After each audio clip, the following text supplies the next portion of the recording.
अस्सलामु अलैकुम वरहमतुल्लाहि वबरकातुहू। हज़रत मुफ्ती साहब मसनूई दांत के हवाले से बता दें।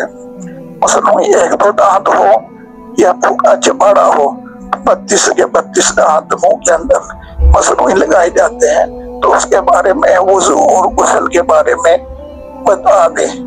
आया कि उतारना पड़ेगा या ऐसे ही कुर्तियां कर ले और वो बंदा पाक हो जाए गुस्ल के अंदर, तो इसके बारे में जरा वजाहत कर।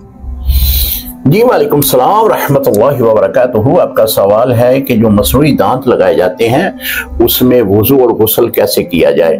जी मसनूई दांत जो हैं वो दो तरह के लगाते हैं। एक होते हैं फिक्स, यानी उसका निकालना बहुत मुश्किल होता है, बल्कि बास इस तरीके से लगाते हैं कि नामुमकिन हो जाता है।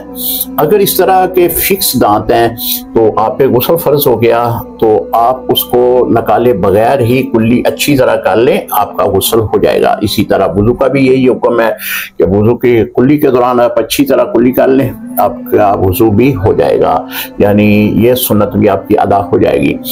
अगर वो फिक्स नहीं है तो फिर उसको निकाल लें, निकालने के बाद अच्छी तरह गुस्ल करें और फिर दोबारा उसे जो है अपनी जगह पे रख लें।